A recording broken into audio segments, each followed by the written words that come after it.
11 minutes until showtime. 10 minutes until showtime. 9 minutes until showtime. 8 minutes until showtime. 7 minutes until showtime. 6 minutes until showtime. 5 minutes until showtime. 4 minutes until showtime. 3 minutes until showtime. 2 minutes until showtime. 1 minute until showtime.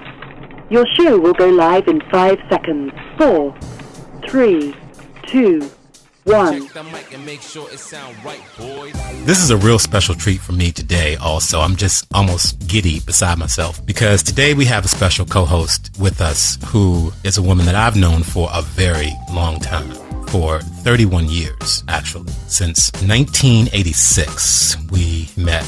And I'm going to take my time and have some fun with this introduction because it's just such a treat for me. And this doesn't happen every Saturday here. And there's so much to say and so many memories of fun times and joyous occasions that we've spent together. Lots of love, some tears, and some pain too. And I remember back in 1996, I was hanging out with a guy named Anthony. And Anthony said, well, do you want to come with me to this party tonight? And I was like, sure. And the party was at this woman's house. And so I went there with him and I met her, and honest to God, this is the truth. I have never seen Anthony again a day of my life. I may have talked to him, but I don't recall ever seeing him again. On the other hand, I saw her every single day for like probably 5 or 6 years. During that summer of 1986, we had a lot of adventures. We clicked immediately. We were together every day. I'm going to tell one story out of hundreds that I could tell you today. This will be one show where there's more left unsaid than there is said. But I'm going to tell you this one story. You know, we hung out at the nightclubs. I was 20 years old in 1986, and I was going to school in Baltimore at the University of Maryland. And I would come home during the weekends. And then during the summer, which is the time that I'm talking about now, you know, I was at home all the time. So we were together all the time. I worked at that time at Blue Cross and Blue Shield. In the evening, my mother was the head of personnel. So she got us all summer jobs. You know, everybody in the family had a summer job because my mother was, you know, taking applications, as they say. So I worked from 4 to 10 paying medical claims. And literally, when I got off at 10 o'clock, if I went home, which probably many times I didn't, but if I went home, I would go home, change my clothes, and then I would pick up Judy, and then we would be hitting it to some watering hole, some nightclub, some spot, either in Washington or in Baltimore. So many stories, but this is the one that I really want to tell you. And Judy got us invited to, see if you remember this, Judy, she got us invited to a pool party. I did not know the people who lived there, but she did. And so we went to the pool party, and it was the house of a woman named Myrtle. I remember that. Her name was Myrtle. And we went to her pool party, had a good time. I remember sitting at this table in the backyard where the pool was. And there was this guy that was there. I don't remember his name. We were all drinking and having a good time, and he clearly saw that we were best friends. And I remember him saying to us, the two of you all are going to get married. See if you remember this, Judy. The two of you all are going to get married. And I looked at him like, what is he talking about? And he said, it's very clear to me that you all are best friends, and you ought to marry your best friend. And I thought, that is really wild. And what I most remember about that night is that I passed out.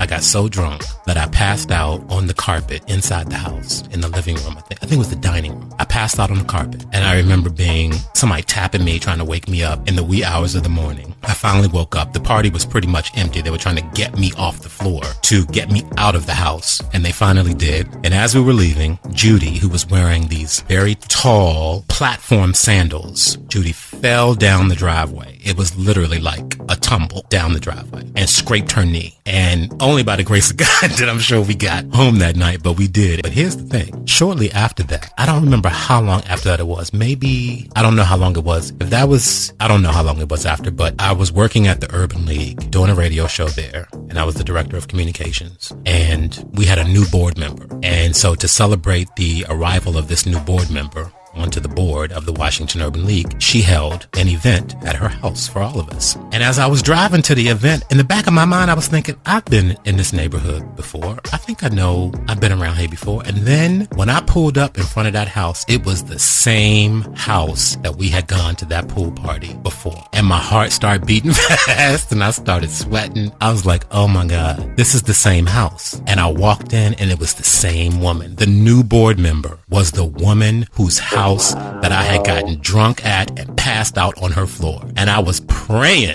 that she would not remember. And if she did, please don't call me out. And so we met again. And she kind of, this could be in my mind, this part right here. I felt like she kind of gave me the side eye, but that could have been guilt. But she never said anything. And I remember siding up to her at the buffet that she had set up at her house. And we were talking and stuff and just, sort of laughing and stuff. And in my mind, I could feel like she knows and she wants to let me know that she remembers, but she never said anything. And I remember thinking, wow, you just never know how these things are going to turn out. So the lady whose house that I passed out at her pool party eventually ended up being pretty much my boss sometime later. And so a lot of things, that's just one of the adventures that I can tell you about our co-host today. We have spent many nights chasing Patti LaBelle's limo across Washington, D.C. after going to see her at the Budweiser Superfest or Constitution Hall or wherever Patti was. That's where we were. I mean, we were Patti fans. And we spent many nights finding out where she was and trying to get to see her and all of that, even though I wasn't in touch with Judy at the time, but all of that came up in my mind, years later whenever I was working with Patti LaBelle and producing a special with her. I never told her some of the specifics. I did tell her that I used to chase her limousine at RFK Stadium in Washington. I shared some of it with her, but because I was in a professional capacity and I was working with her, I didn't share with her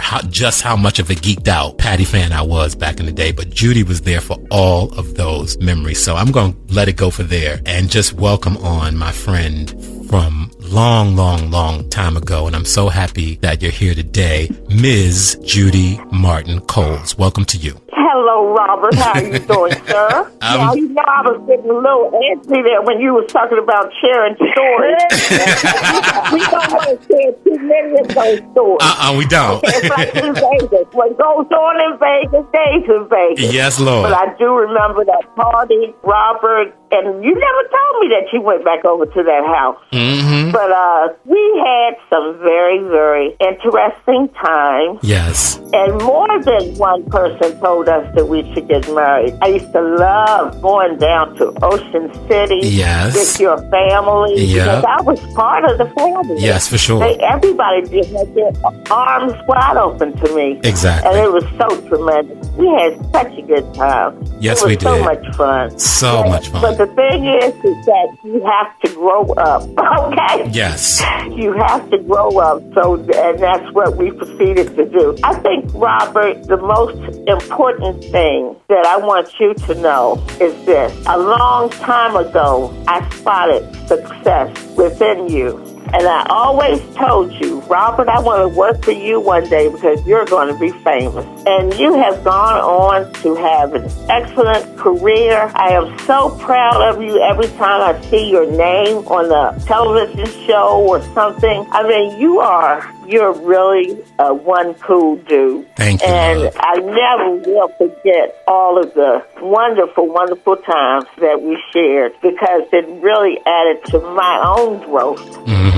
As you know, I went on to teach. Yes. After all those wild years. And I taught for 19 years. I taught English at Eastern. I taught at Hine. I taught at a charter school one year. And I ended my career out here in PG County at Fairmont Heights High School. Mm-hmm. But God is not done with you yet because anybody with your talents, your mind, your intelligence, and your skills, there is a project with your name written all over it, honey. Thank you, Jesus. Hallelujah. I receive it. Yeah. I receive it. I do want to say that. You receive it and I believe it. I receive it and you believe it and it is done. And so it is, as they say. I will say that this is a very real part of life that a lot of people don't like to talk about. And we'll see if you want to talk about it or not. But I've watched Okay, when I look at the street that I grew up on,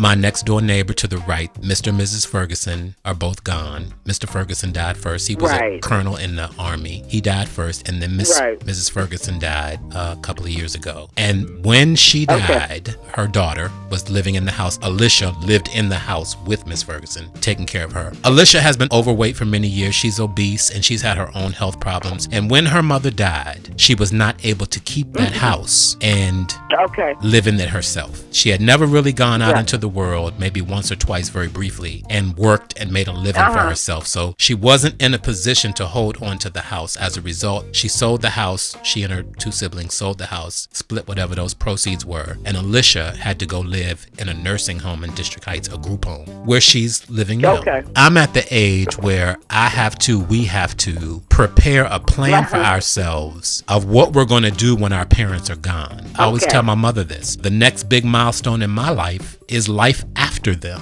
Right. Let's see how, and I'm a push, and you tell me if it's too much, and we'll stop, okay? Oh, go ahead. All right, I just want to, because this is real conversation that people in our peer group are grappling with every day. That's just where we are in the life cycle. That whole conversation of, because I think about it for myself, if they were to go tomorrow, my challenge is to keep this home in the family. So it is a question that many people are looking at and making a plan around. It also throws me back to questions about my own life. For example, Robert, have you lived your life in a way that has prepared you to assume this responsibility? Robert, have you saved up enough money to do this? Robert, do you have the financial security moving forward to keep this house in the family? I mean, these are real questions, and I bring up Alicia and the Fergusons because I watched my neighbor who I grew up with not being able to do that and seeing the house leave the family's hands. I've seen that up and down the street that I've grown up on, and the children not being prepared to keep it. I can already assure you that this house will not be in this family unless Spencer and his family want it. Because Judy Martin Coles will not be able to afford it. And I'm not interested in living in this big house by myself. This was Mama's dream house. Right. Like I said, I don't require all this. I thank you, Jesus, that I have the ability to live here now while she's here, because I'm here to take care of her. We're here to take care of each other, which is great. But as far as trying to hold on to a piece of property, stress myself out, no. Okay, I'm pushing now. So you know I'm pushing. Okay, go ahead. I'm pushing. Sir. I'm looking at my life choices and saying, okay, Robert, you spent a good 10 years, good solid 10 years. You've done drugs, smoked weed a lot longer since you were a teenager. Right. You did a good solid 10 years of addiction. That during my active addiction, I didn't make the best choices. I didn't save the money. I didn't hold on to the jobs. I didn't make choices that would build my life. In fact, to be really honest with you, I wasn't even really thinking about the future. I'm not married.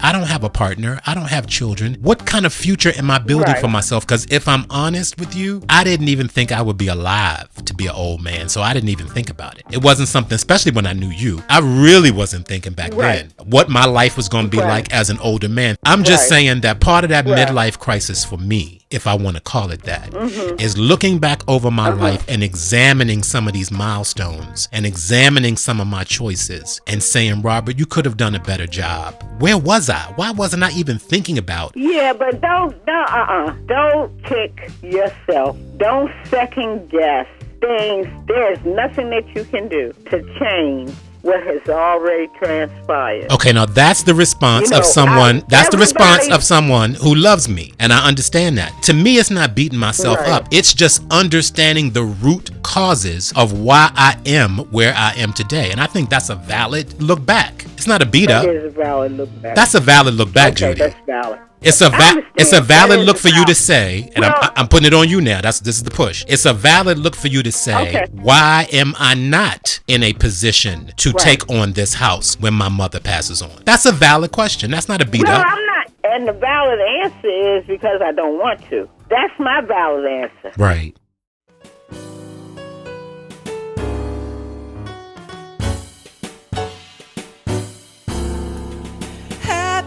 Being alive, love knows positive vibes. With a man who don't mind taking a chance, it's Robert Wesley Branch.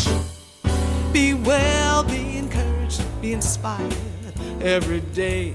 Hey, hey, yay. Be well, be encouraged, be inspired every day. Hey, hey. It's the Robert Wesley Branch Show. Miss Judy Yvonne Martin Coles. Good morning, Robert Wesley Branch. How are you doing this blessed morning, sir? Just wonderful, just wonderful. How you doing today, love? I'm doing great, honey. Been up. You know, I have a prayer routine and ritual, so I get up early and I start my day off like that. Right. Getting ready to do the show for you. I appreciate you. I love that morning ritual. It's so important. It's cleansing, and it starts the day out on just the best note. It's very important to have that prayer time where it's just you and God and Jesus and Mary. Right. So, you know, I really enjoy it. Getting control of your thoughts, like first thing in the day, like even when you're still in your bed, is important. Seize those thoughts, because if you're not careful, so many times, depending upon what's going on that day or in our lives, you just start thinking of all the negative things. You wake up and think of all the negative realities. He's always ready to throw his spear. He walks the earth and looks for ways to seek, kill, and destroy. And we always have to be on the lookout for old Slewfoot. We have to have our guard up. It's so important. Yeah, but anyway, I'm going to tell you how we first met. Okay. Adrian and I were giving one of our infamous house parties on Rochelle Avenue. And you came in the door. I don't even remember who invited you. You were a plus one. Exactly.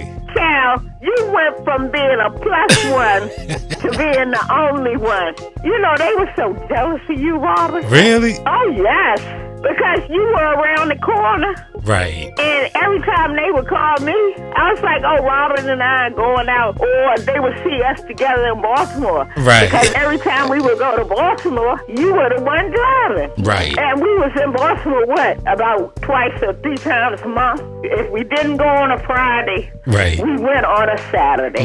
Okay? I remember one night you and I sitting out in front of Hats because we heard that the owner, who was a drag queen named Miss Pebbles, was friends with Patty. And Patty had a show in Baltimore, and the rumor was she was going to come by Hats after the show. You and I sat in front of Hats forever. Until about 3 o'clock in the morning. Exactly. And nobody saw Patty. And nobody saw Patty LaBelle. But Pebbles was friends with Patty. Right. For real, in real life. But that was a rumor that night. That was a rumor. Yep. You know how you can talk to somebody and they never matured past the point where you knew them 100 years ago? Yep. Still stuck in the same mentality. Do you remember when we used to hang out and see all them people in their 50s and 60s? And we would say we would never be like that? Because it's pathetic. You and I, coming from the neighborhoods that we came from and coming from the families that we came from, were different. A different rhythm.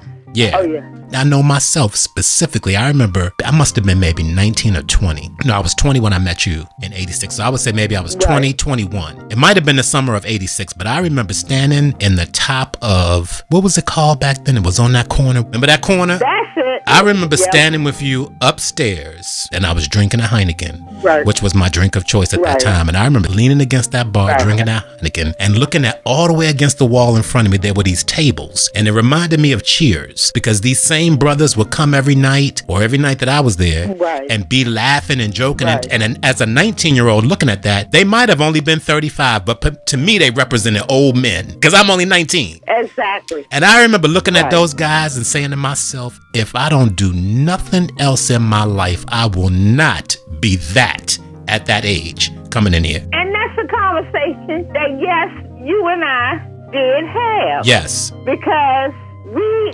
would witness tables, 50 and 60-year-old men and women. Yes. And we would be like, that's pathetic. Yes. Because what are you looking for? Right.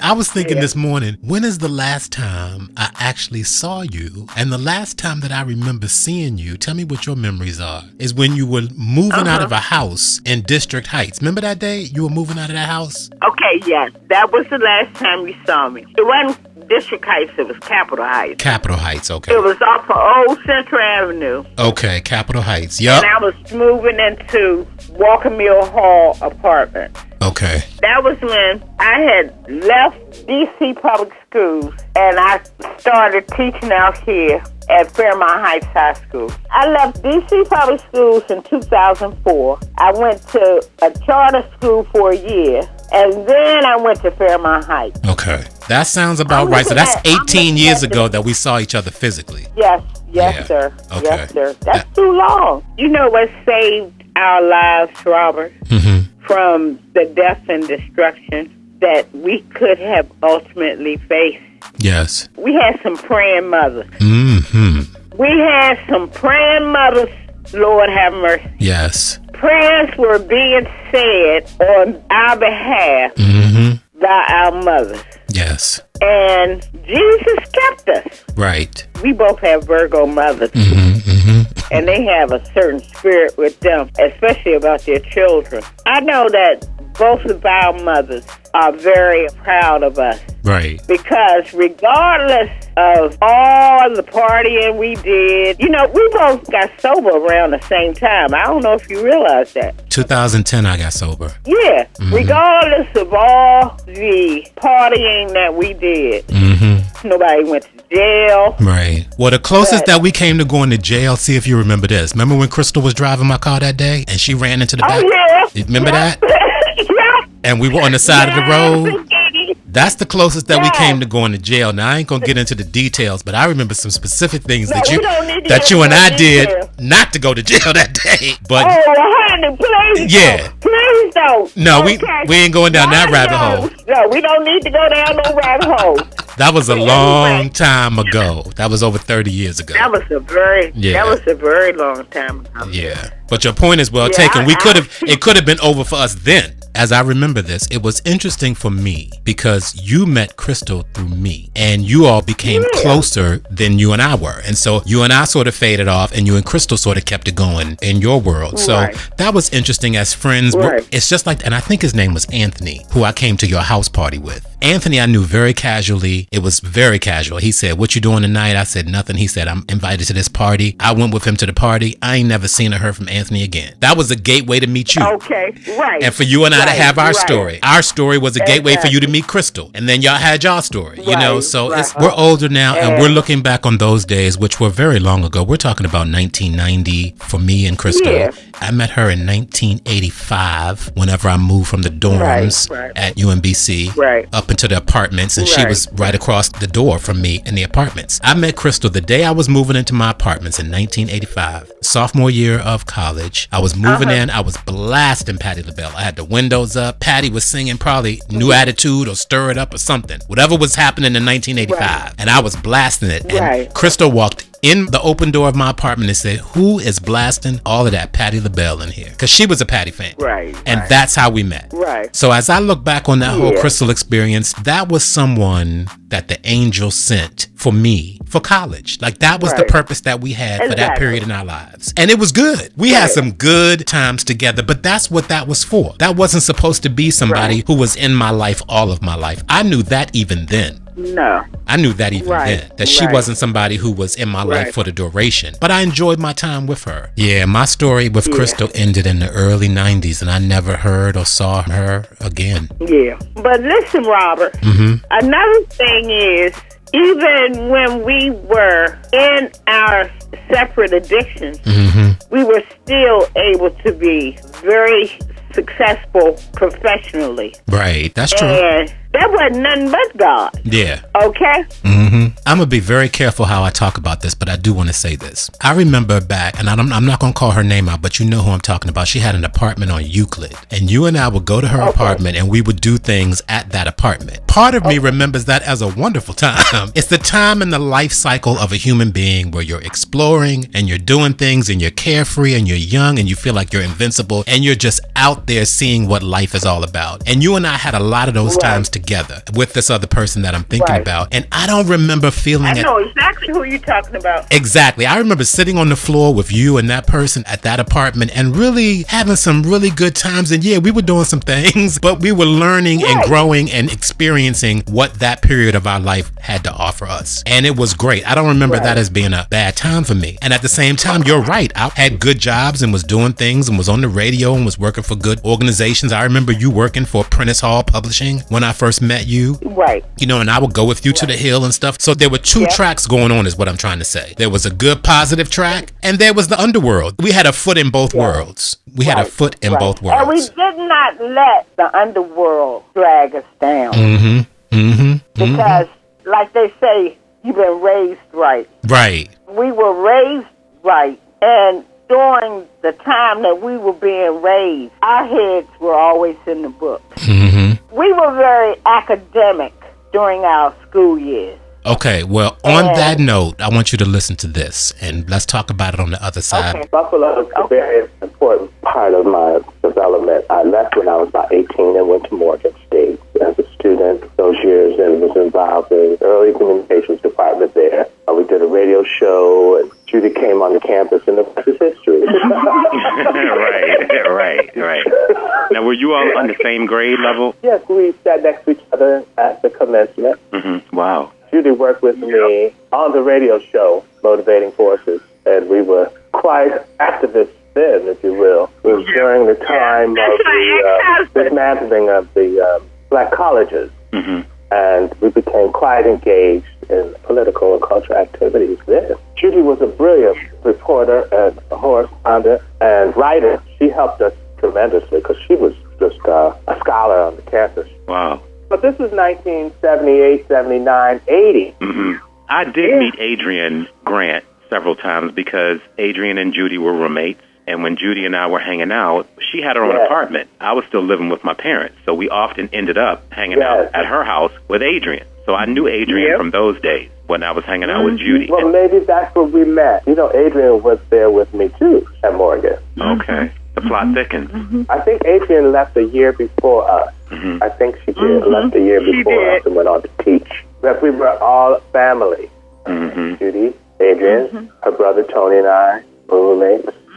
You know who that was, right? That was my ex-husband, Kyle Christopher Cole, who was living in New York for a long time. When we got married, he was living in Newark. We got married in 2008 in Las Vegas. And I moved to Newark, and I was up in Newark for less than a year. We separated long before we got to divorce. The divorce became final in 2012. Okay. But Kyle and I are still very close. We still text each other. We still talk. You tried to set me up at Discovery Channel. I remember that. You went through your employment agency, and you set me up with a little assignment, paid good money, too. You were just trying to help a sister out. Right. I remember that Discovery gig. That was around 1996. I'm thankful for all the blessings that God has given me, because He has truly blessed me in 100 ways throughout my life. I could have been dead in my sin. That's right. At any moment. That's right. You know, because I have walked in darkness and sped through to the light. Listen, I've walked through a lot of that darkness with you. Oh, yes, honey. I understand. Yeah, I don't want to put your business out there. I'm just saying, I put it out there. I've walked through that darkness with you. Yeah. We both were able to come through. I appreciate all the good times we had, bad, dark and light, Robert. Yeah. You know. Totally. Because they all added to the adults that we became. Yes, no doubt. The running after Patti LaBelle all over town. Oh, my goodness. Okay. That was and legendary. That was legendary. Totally. Your mother and father used to look at us like we was idiots. It's so true. But look, they loved us to death. Totally. They appreciated the passion that we had for Miss Patti LaBelle. We have known each other for a very long time. Like 36 years is a long time for somebody in my life. And we're both well into our adulthood and well into our older adulthood. So I just want to talk to you about aging and how you have received aging, and if you ever went through a midlife crisis, and just how you think about being an older person as opposed to those days when we were chasing Patti LaBelle's limo all over DC and doing all these things that we've talked about previously. Well, thank you, Jesus. Thank you, Lord. Thank you, Mary. Thank you, God. I am so glad that I have accepted my aging process gracefully, even with the health challenges that I have faced having to learn how to walk again and all that. Learning that with patience and learning what the lesson is that God was trying to teach me. I have no problem with aging because there are a lot of us, Robert, who were not able to age gracefully or even to age.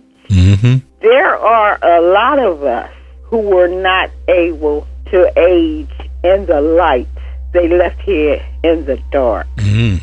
But because of God's mercy, they'll be okay. I look at the elderly around me, and I look at how, especially my mother and her friends, how they have accepted their aging process. And I gain a lot of grace from that also. I haven't had a midlife crisis. I think that that's something that probably will more so affect someone who went through the birthing process, who had children. Since I never had children, I never went through a midlife crisis. I'm just glad I'm able to age, Robert. Right. I thank God for every day, and when it's time for me to go home, I'll be fine with that also. Right. I'm not scared of dying or anything like that, because I know that that's something that we all have to do. Right. We're not here to stay. We both are blessed.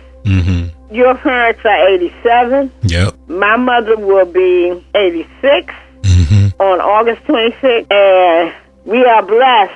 Thank you, Jesus, that we've had our parents this long. Yes, it's so true. Because I have so many friends who do not have their mothers or fathers.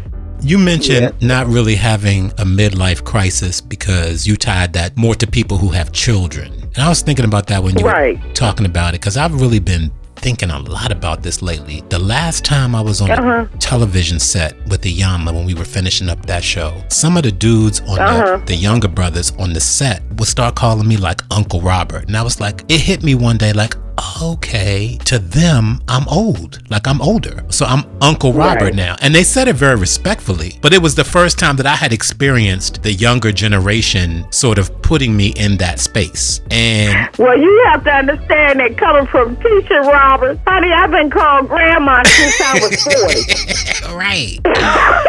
When I'm out in the street, I got children everywhere. They call me Ma. Hey, Ma, Grandma. So I had already gotten used to that when I was 40 years old. Okay. Yeah.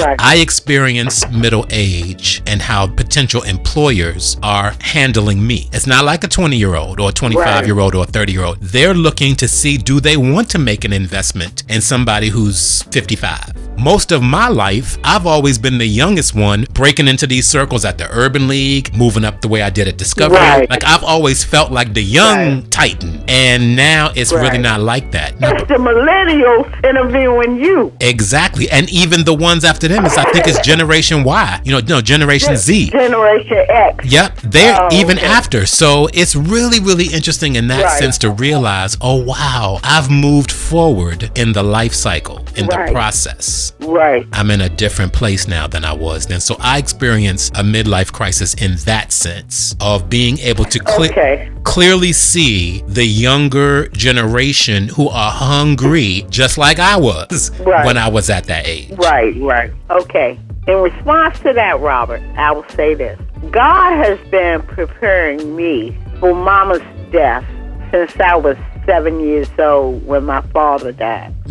Because after my father died, I was always like, when is my mother going to die? I was waiting for the other shoe to drop. I mean, of course, now I'm in a comfort zone because I'm like, she can't be here forever. Her time is going to come. Right. I will be at peace. Now, as far as this house and what's going to happen, of course, me being on a fixed income, I'm not going to be able to stay in this house and pay the mortgage and pay the bills. And plus, I don't want to live in this big house by myself. Who's going to mow the lawn and all that? Right. So I told my mother, I said, for me, it doesn't take much. I said, I can rent a room. And there are plenty of rooms to rent out here in PG County. So I I'm going to turn whatever it is, whenever it happens, whenever my mother goes home to glory, I know that God will show me what to do next. Right. I'm not going to worry about it. Mm-hmm. It's not a concern of mine because, first of all, I know that time is limited because we don't know what God has planned. I might go before she does. We don't have any clue. Mm-hmm. I don't foresee myself having to go into a nursing home. Right. Just because I don't foresee it, that doesn't mean it may not happen. Mm-hmm. Whatever happens will be whatever God's plan is for my life. Mm-hmm. And wherever I am, my rosaries and my Bible will be coming with me. I still will be praying every morning and thanking the Lord for his blessing. You're not the first person to ask me that, Robert, because it's something that is a normal question to ask people whose parents are elderly and whose parents have property. I already know I can't afford to stay here by myself. Money has never been something that I hoarded or cared about. Never. I'm like you. I didn't make the wisest of decisions as far as saving. I'm a month-to-month girl on a fixed income, okay? That's my financial status right now. Right. Month-to-month, fixed income. What did Jesus tell us? If you want to be about me, give up everything. Take up your cross and follow me. None of this material stuff, none of this money, nothing, none of these clothes, shoes, none of this stuff is going to help you when we cross over. It's not going to help. God says in his word, well, through his son Jesus, it will be easy for a rich man. I'm paraphrasing. Come on, you're doing good so far. Come on now. For a rich man to get to heaven through a needle, through the eye of a needle. Because money is what, Robert? Temporary. What is money, Robert? The root of all evil. Right. The love of money is the root of all evil. The love of it. And so the love of money is the root of all evil. Who is Judas and the disciples? Judas was the money man. He handled all the money. Judas was what? The betrayer. Yeah, one of the things that I remember, even when we were hanging out back in the 80s, and it's really important to contextualize a lot of this because I've done a lot of traveling, and I can tell you, and the statistics bear this out, Prince George's County, Maryland, in the time that we were coming of age, in the 80s that we're talking about, was one of the, if not the fastest growing population of African Americans with money. That was a rich county. Oh, yes. I think PG County is still the richest county for black people. So do I. In the country. Exactly. Yes. It's still number one in the country.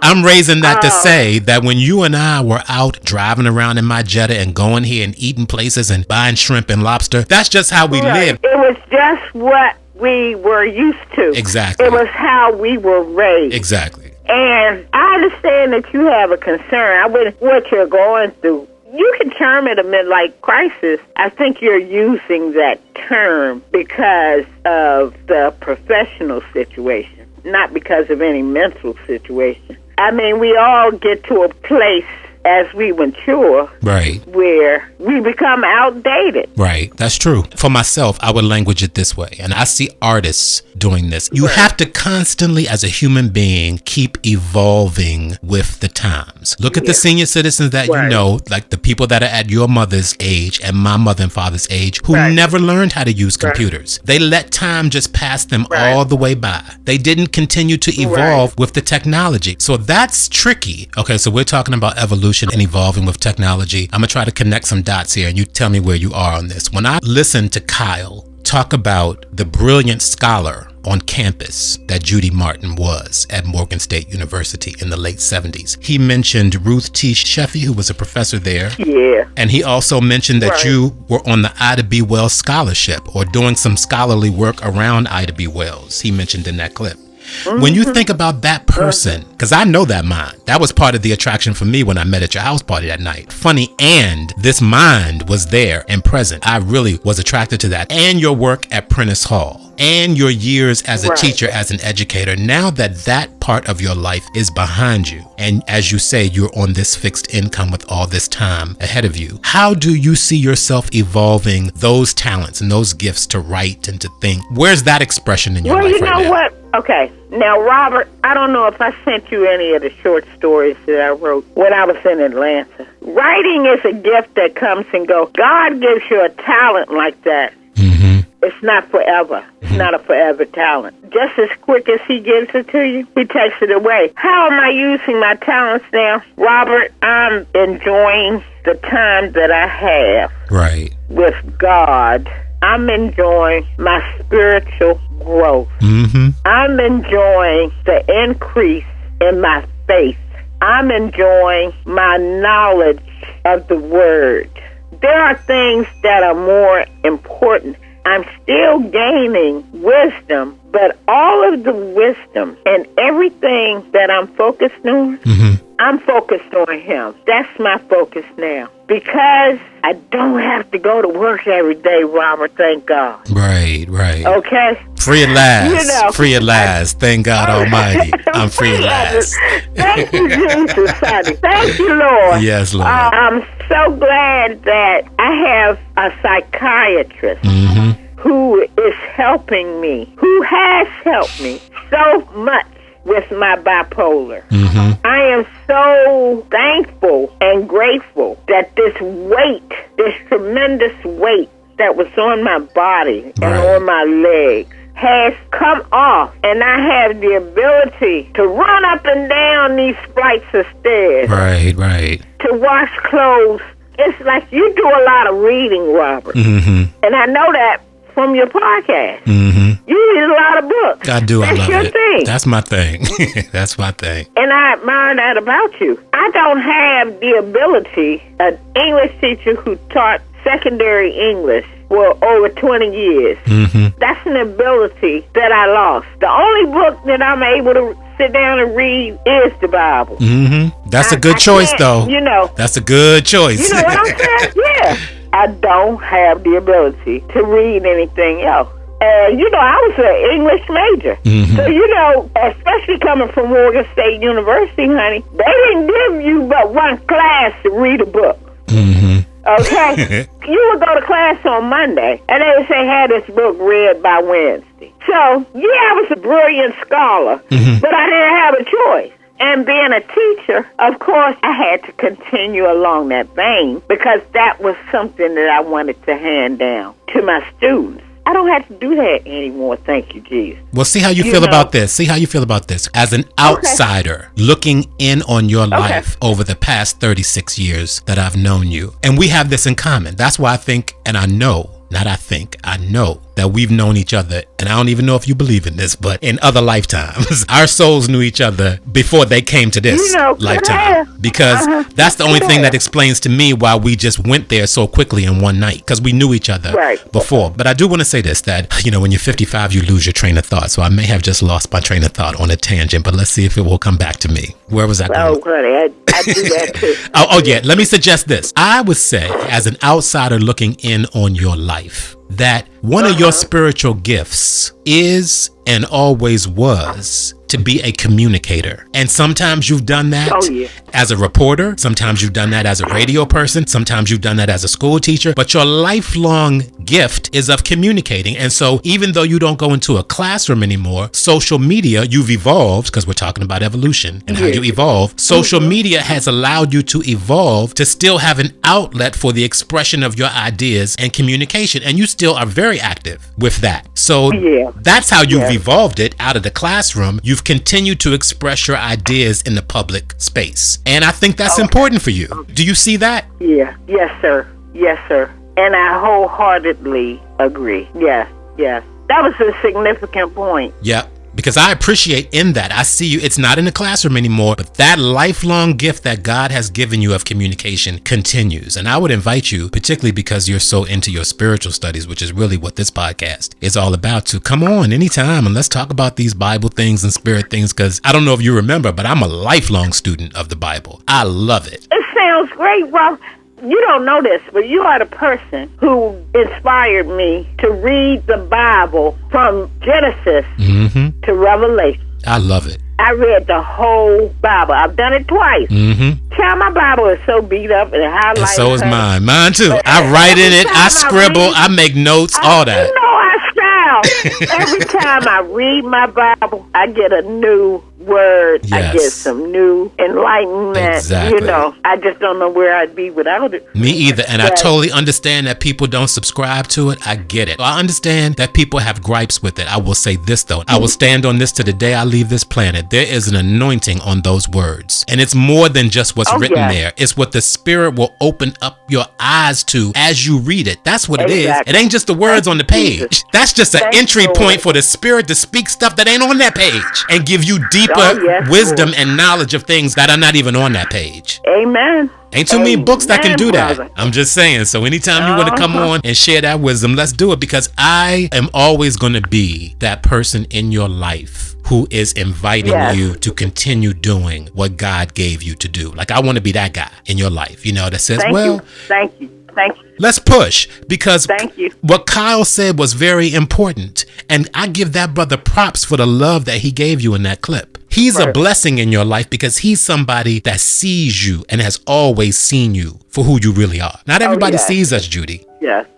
And I want to respond to something you said earlier, because what you were talking about is really, really true. About coming back from not being able to walk and coming back from a very dark place. When you come back from illness, or whether it's mental or physical or debilitation of any kind, or just a dark place of any kind, and you come through that, every minute on some level feels like overtime for you. You're just grateful to be alive. And I'm going to tell you, Robert, as I laid in the bed, I never had any fear about not being able to walk or recover, because my question was, what are you trying to tell me? I knew that God was going to heal me, and I knew that I would recover. But I wasn't going to recover until I got the lesson, until I understood what he was trying to say. And again, I'm going to go back to Color Purple. God is trying to tell you something. Okay. What are you trying to say, Lord? You know, ever since I was a child, a little child, going to Atlanta every year, and then every year when my grandparents would come up here to visit us in the summer from Atlanta. One thing that my grandmother, we used to call her Muddy. Muddy would always do her rosary every day. We always had to go to the shrine when Muddy and Grandpa Leroy would come here. And in the souvenir store, the night before we went to the shrine, Muddy would say to us, you can pick out any rosary you want, and we're going to have breakfast in the cafeteria. And she always mentioned breakfast. I didn't start doing my rosaries. First of all, I didn't understand the importance of doing and saying and praying the rosary, because it never was made clear to me. You know, Mama would do her rosary every day, you know, every morning. We would be sitting in the living room, and I say, Mama, show me how to do the rosary. And so Mama would let me use one of her rosaries. And even though I had gone to church and, you know, they would do the rosary, I never would participate.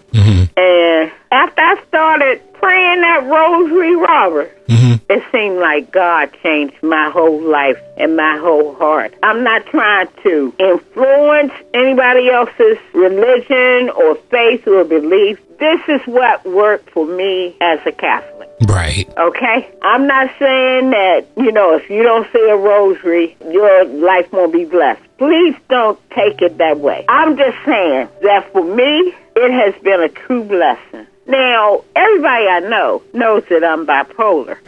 And this is something that I wish I had known my whole life. Right. I wish that I had known that I was bipolar, because I used to get real, child, you know, Robert. Okay? And what I found out from talking to my psychiatrist was that I was medicating. I was medicating.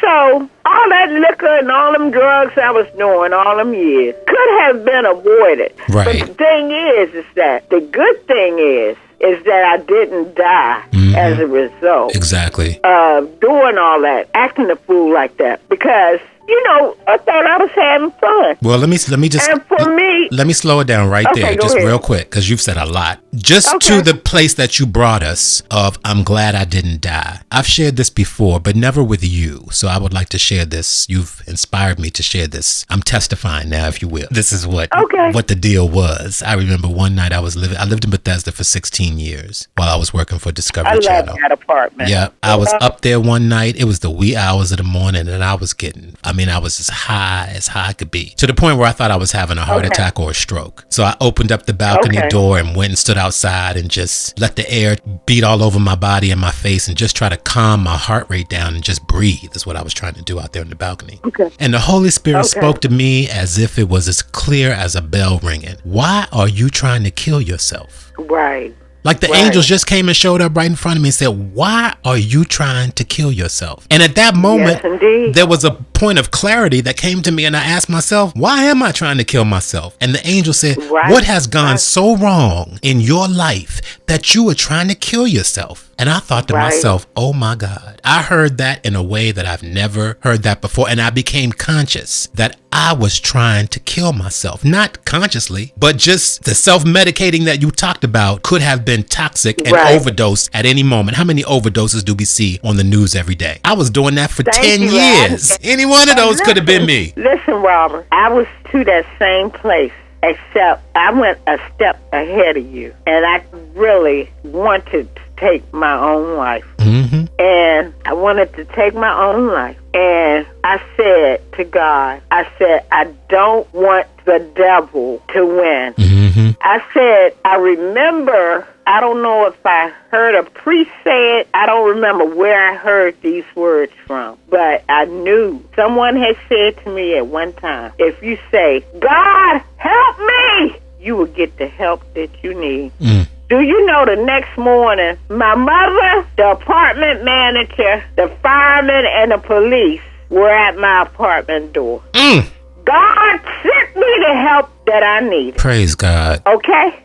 I understand. After the angel showed me that, like asked me, why are you trying to kill yourself? I still kept getting high that night, and I still kept doing drugs after that, but it was never the same. Once the Holy Spirit convicts you like that and gives you that moment of clarity that breaks through the cloud and the fog of drug addiction, and I got the clarity in that moment, even if it only lasted for a second, but I heard what the Spirit was saying to me. Why are you trying to kill yourself? What has happened to you that has brought you to this? And when I began to look at that, that's when I stopped doing drugs. And I just want to say the reason why I brought that up is to underscore your points about faith, because I did not go to a 12-step, and I'm glad for everybody who does. I did not. It was the sheer spirit and spirits of God and the angels that ministered to me and helped me day to day to day. And I'm not trying to talk about 12-step, but it's a cult and it don't work. Just that day-to-day process of not using drugs forced me, and drinking forced me, although drinking was not really my drug of choice, but I just lumped them all in whenever I decided to get clean. It was really drug addiction.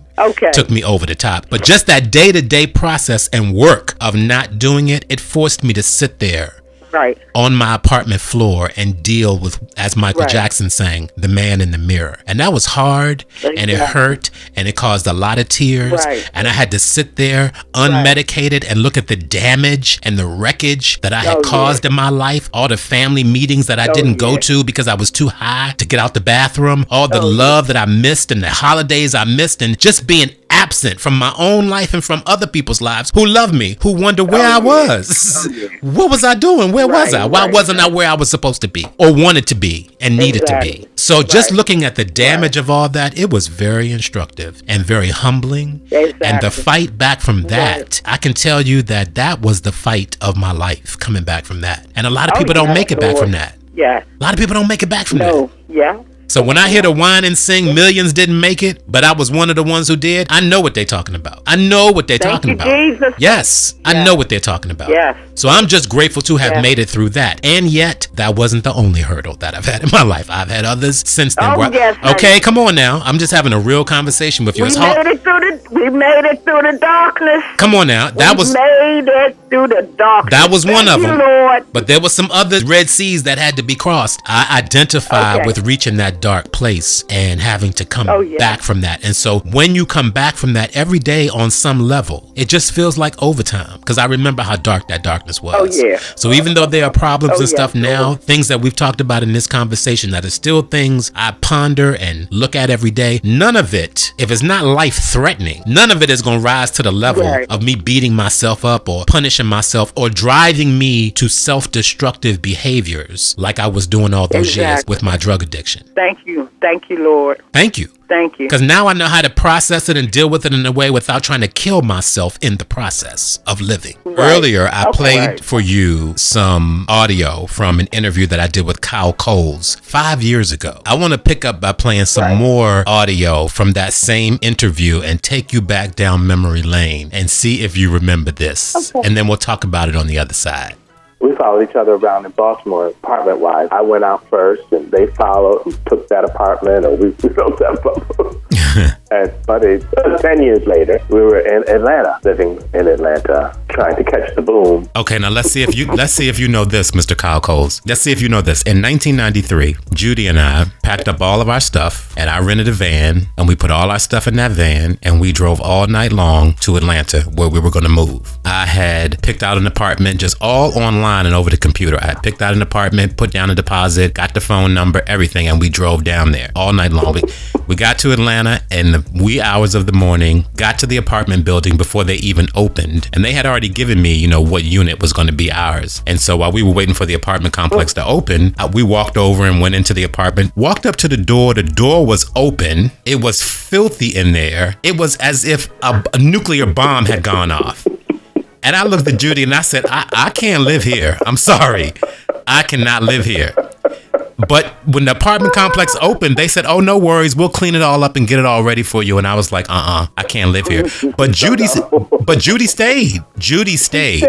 Judy took all her stuff out of that van and she moved into that apartment by herself. And I got back in that van, Kyle, and I drove all the way back home to Washington by my damn self. But she stayed. Robert, it's funny. Judy and I had the same experience in Baltimore almost right after college. And first of all, speaking of 1993, 1994, I was in Atlanta. Mm-hmm. She moved from wherever she was at first to the Monroe Drive, where we lived for almost 2 years. Do you remember that? Yes. Kyle moved to Atlanta a year after I moved there. Mm-hmm. And he moved in with me in that apartment that you could not move in. And do you know that apartment was like a party central? I had so much fun in that apartment, but the Lord and my mother moved me on home. Do you remember you picked me up from Union Station when I moved home from Atlanta? I don't remember You that. met my train, Robert. Really? You met my train, yes, and you took me home. Do you remember visiting me in Atlanta? Okay, the pictures that I sent you this morning are when I visited you in Atlanta. Oh, yeah, right. I made sure that I had sushi ready for you when you got down there. Okay, but let's stay right there. When you look at those pictures, what do you see? What picture can you paint about your life at that time? What do you see when you look at those pictures of yourself way back then? Extended vacation. Atlanta was nothing but a vacation. I never had a permanent job. I went from temp job to temp job. The Atlanta years, I was the social butterfly. I organized all the activities. We went out. I wasn't teaching. I wasn't working professionally. I was just temping. And I wanted to be in Atlanta because the Olympics were coming to Atlanta. And I was trying to stay in Atlanta through the Olympics. However, I didn't even make it to the opening of the Olympics because the journey had ended. It was time to go home. Mama wanted both Tony and I to come home because we both were in Atlanta. Mm-hmm. And she knew what she was doing. And it was the best thing for both of us because we both were going from piece to piece. Neither one of us was a serious relationship. It was just a good time had by whoever. Well, but let's stay right there, and I'm going to press in, and you tell me when to stop, okay? Okay, go ahead. But I'm a press. How much do you remember about me coming to visit you and staying the night with you in that apartment? I remember it. Okay. I don't think you weren't getting high. You drank. Kyle and I were getting high, but I don't think you were. So are you saying that when I came to visit you and spend the night in that apartment, Kyle was living there with you? Yeah. This is one of the things that intrigues me about humanity and just about relationships and friendships because, and I've experienced this in other interviews too, going down memory lane with people that I was very close to at that time and remember being in the same place with them and have totally different memories of what happened when we were there together. And this is one of those instances, my memories of coming to visit you there at that apartment do not include the sushi. I'm glad to hear you talk about that and to know that that was part of it because do you remember all the people that were in and out? Well, that's where I'm going. So just hear me out here because my memories include staying with you at that apartment. Was that the same apartment that I left you at in 93? Yeah. Okay. Yes. I remember coming back to that apartment and being there at night on the couch with a blanket over me. And I think there was a sliding glass door or a back door or something. But yes, to the balcony. Oh my goodness. People were in and out all night long. They were not only in and out of the house, they were in and out of your room all night long. And I was like, this is, and at that time I was not getting high with you or anybody. I was drinking, but I was not getting high. I was smoking weed, but I wasn't doing anything more than weed and drinking at that time. In 1993, when I left you at that apartment, I went back home. Right. And in 94, I started with Discovery Channel. By the time I came to visit you in 95, I was on the corporate payroll with Discovery in a whole different track. And I was not getting high. I had left that life far behind me into the past. I was on a whole other vibe at that point. I was at a place. I saw fresh new possibilities that were not on the horizon. When you and I were moving to Atlanta, there was nothing on the horizon for me when I was moving to Atlanta but hope. I was hoping for a future in Atlanta. Blacks were moving down in Atlanta at that time, and I wanted to be like Kyle mentioned the boom. That's the boom. We were migrating south again. After all that turmoil of the 60s, you know, here it is, the 90s, and we're migrating south again. And I was trying to be part of that. So I had nothing but hope on the horizon for me there. When that didn't work out, I came home and back into my mother's house, into the room that I grew up in, and had to start all over again. What are you going to do? Atlanta did not work out. You quit your job. You sold your apartment. You let all that go, moving to Atlanta. Well, that didn't work out. So now you back here. What you gonna do? And that was a period of discovery for me to even get to Discovery. You know, I had to go through a lot to even get there. So by the time I visited you in 95, all of that was behind me. So when I came to that apartment and I'm on that couch with the blanket over me in the middle of the night and the sliding glass door is going back and forth and back and forth and the door to your room is open and closed and open and closed, I'm thinking, what am I doing here? At this point in my life, I can be in a hotel and be very comfortable with my feet up ordering room service at this point. I don't have to be here in this place. I don't have to be here. That's what I walk away with all these years later. That is the lasting memory for me in my life, that you and I had gone in different directions and our paths had gone in separate places and I wasn't there anymore. Like you said, it was Party Central for you. At that point in my life, it was not Party Central, because when you came back from Atlanta, and I appreciate you sharing that memory, which I had forgotten, of picking you up at Union Station when you came back from Atlanta. But by that time, I had an expense account. So I was able to get you, as you mentioned earlier, a temp gig at Discovery. And what I remember from that is you telling me one day, Robert, I can't do this. I cannot do this. I don't want to do this. I don't know how you do this. I can't do this. Do you remember that? Yes. Yep. And that's when, after you got me that temp gig, that's when I started working as an executive assistant with C. Dolores Tucker in the Watergate building. Okay. I worked for her for 6 months. And in the meantime, so I was still living with Mama. I do want to close up Atlanta, because you did say that it was the best thing for you to leave there, that your mother knew what she was doing when she asked you to come there. So are you saying when I left there with that perception that our lives have gone in different directions, you were aware of that at that time, that your life was not in a place where you wanted it to be? Is that a fair assessment? I would say that the party was over. The vacation had ended. See, I heard that the first time, and this is where I'm impressed. This is where I'm impressed, because I heard you when you said all of that the first time. But are you saying that you were aware that I'm drinking too much, I'm doing too many drugs, my life is not where it should be? Where was your consciousness around those things? You're saying the party was over, but what does that mean? Okay, let me tell you, I can explain to you exactly what my consciousness was. My consciousness was, I was asking my drug dealer in Atlanta, how could he get some drugs to me up in, Lando? Right. Okay. Right. That's where my consciousness was. Okay, I see. I was nowhere near being through. Got you. You were just moving locations.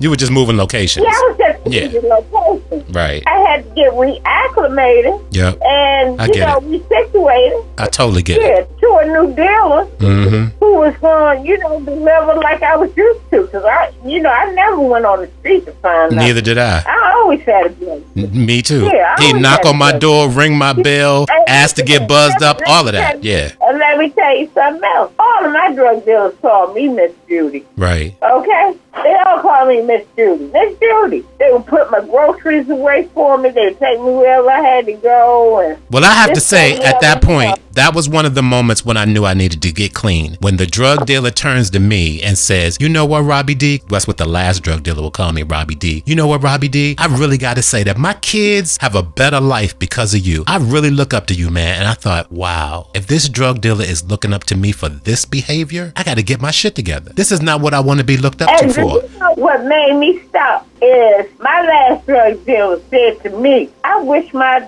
daughter would use this. And I was like, oh, but you out here selling it. And you support your family. Let me do what I gotta do. Right. Okay? Exactly. I hear you. I totally hear you. And I was thinking, I bet you wish you never said that. Right. Okay? Right. You said that to the wrong person. You said it to the wrong. Yeah. But actually, you said it to the right person. Right. I get you. Because it was key. Yep. I get it. It was part of the key. Yep. In getting me to the rehab, getting my bipolar diagnosis. Getting me through the journey that I had to go through for my spiritual renewal, my mental health, everything that I had to go through, Robert, to get to where I am. Let's go back, brothers and sisters, to 1961. 1961, John F. Kennedy became the 35th president of these United States of America, succeeding Dwight D. Eisenhower. And on March 29th of that year, 1961, the 23rd Amendment to the United States Constitution was ratified by the states, extending to the residents of Washington, D.C. the right to vote in presidential elections. April 12th, 1961, the Soviets put up the first human in space, and that cosmonaut orbited the Earth once. On April 23rd, singer Judy Garland performed what would become a legendary comeback concert at New York's Carnegie Hall. On May 4th, 1961, civil rights activists known as Freedom Riders, the Freedom Riders, began traveling on public buses along the interstate in southern cities to challenge the non-enforcement of federal laws that prohibited, really said they were unconstitutional, the segregation of those very buses. The following day, on May 5th, 1961, as part of Project Mercury, the U.S. put up our first astronaut in space, and he did a 15-minute suborbital flight around the planet, and it was called the Freedom 7 mission. And on May 14th, just 10 days after they started, the Freedom Riders were firebombed while on a public bus near Anniston, Alabama, and they were beaten by an angry mob of Ku Klux Klan members, KKK. And a week later, on May 21st, race riots broke out in Alabama, and that state's governor declared martial law in an attempt to restore peace and order. 3 days later, on May 24th, 1961, more civil rights activists, those same Freedom Riders, were arrested in Jackson, Mississippi for disturbing the peace after disembarking from their bus. On May 25th, 1961, in a special joint session to Congress, President Kennedy announced his goal to put a man on the moon by the end of that decade. So that's a bit of the atmosphere of 1961. And it was into that atmosphere, into that environment of great optimism and hope for the future, and perhaps even greater turmoil and civil unrest in what was then the present moment, that James Baldwin's collection of essays, Nobody Knows My Name, More Notes of a Native Son, was published by Dial Press in 1961, July of 1961. Now let me take you to one Monday in time. One Monday. Lyndon B. Johnson, a Democrat, was president of the United States. The average cost of a new house was about $14,200. $14,200 would get you a house. The average annual income was $6,900. $6,900. That's how much the average working person would bring home each year. The average cost of a new car was $2,650. $2,650 would get you a new ride. And on that one Monday in time, gas for your new $2,000 car was 32 cents a gallon. The television show Batman, starring Adam West, had just premiered a few months before this particular one Monday in time and was hugely popular among television audiences. Actor Sidney Poitier was starring with actress Shelley Winters in the film A Patch of Blue, which was playing at movie theaters across the country on that one Monday in time. Much of the nation at that time was reading the book Valley of the Dolls by author Jacqueline Suzanne. And the number one song in America on that one Monday in time was a tune by the Righteous Brothers called You're My Soul and Inspiration. And at about 3:49 in the wee small hours of the morning on that one Monday in time, under the sign of Taurus, I was born at Providence Hospital in Washington, D.C. We were born in the 60s. We came from another generation. Right. We was all about trying whatever, whenever, however. You were born in the early 60s, what, 61? 61. And I was born in 66. You know, during the period of those free love, peace, it was all about getting as much sex as you could, getting as much drugs as you could. It was just a different time, Robert. You were born in 1961. I was born in 1966. And so I hear you when you talk about the free love. I associate the drugs and the free love and all of that with the 70s, which is when we were kind of we're like 9, 10 years old, 11, 12. We're coming of consciousness in that. But in the 60s, I associate that more with the struggle for civil rights and the death of a lot of our leaders, you know, King and X. The phrase Black Power was first used around 1966 by Stokely Carmichael. So that's the consciousness that I associate, that I came into this earthly energy. And I was born in Washington, D.C. So that's the consciousness that I come in and associate with. It was a time in contrast to our parents because they were born in the 30s.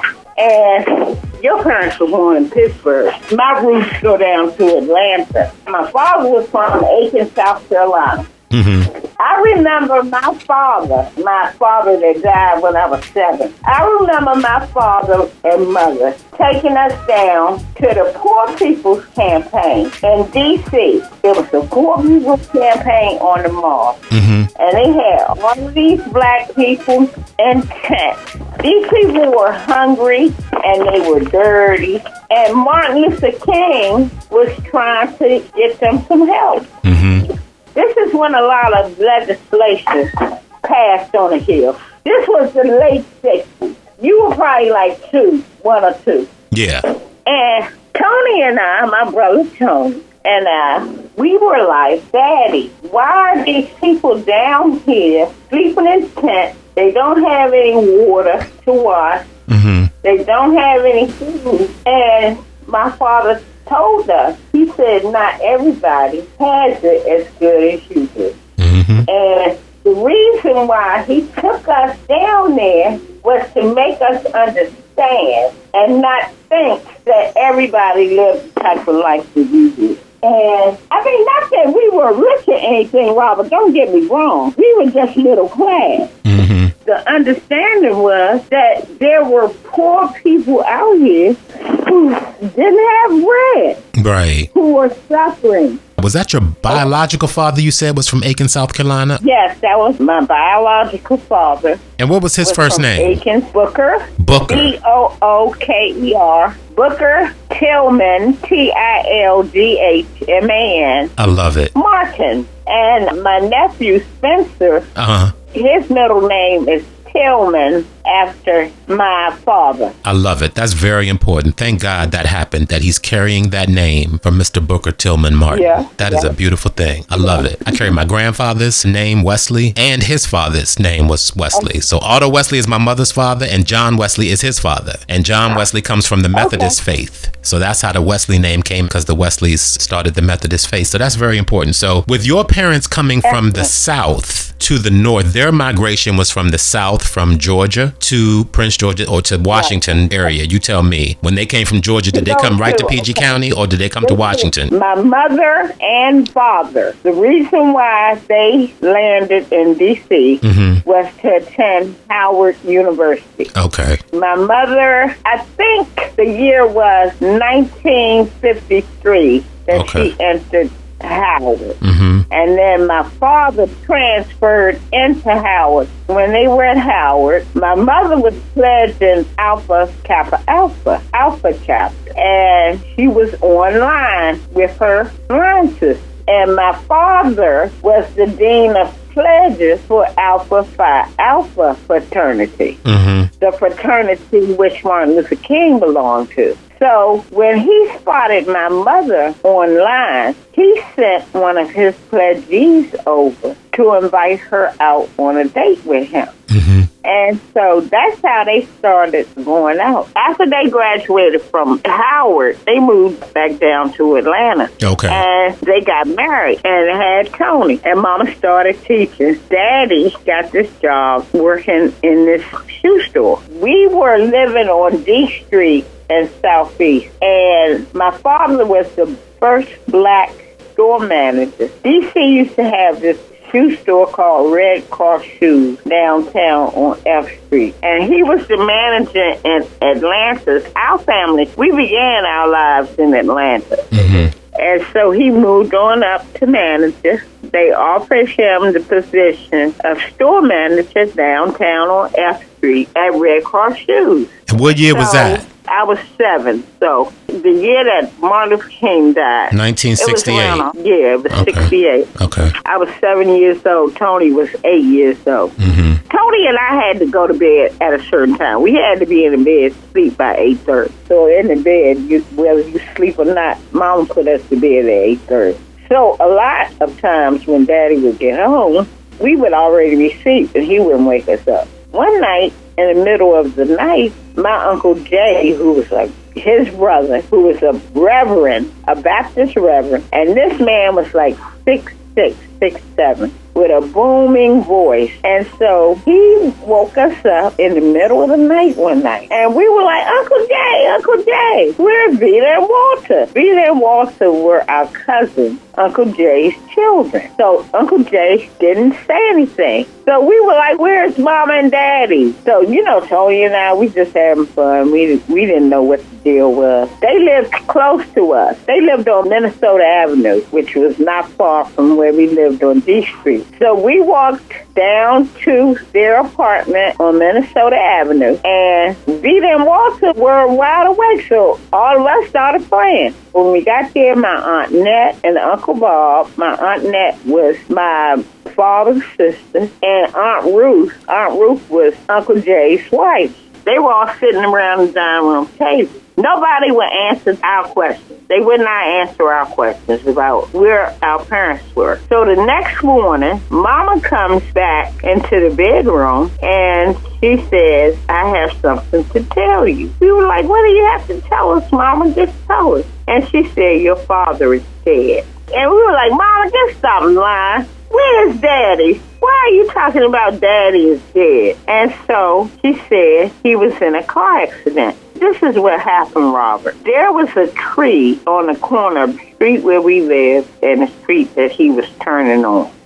Daddy worked long hours and he was doing inventory that night. He fell asleep at the wheel and ran head on into the tree and was killed immediately.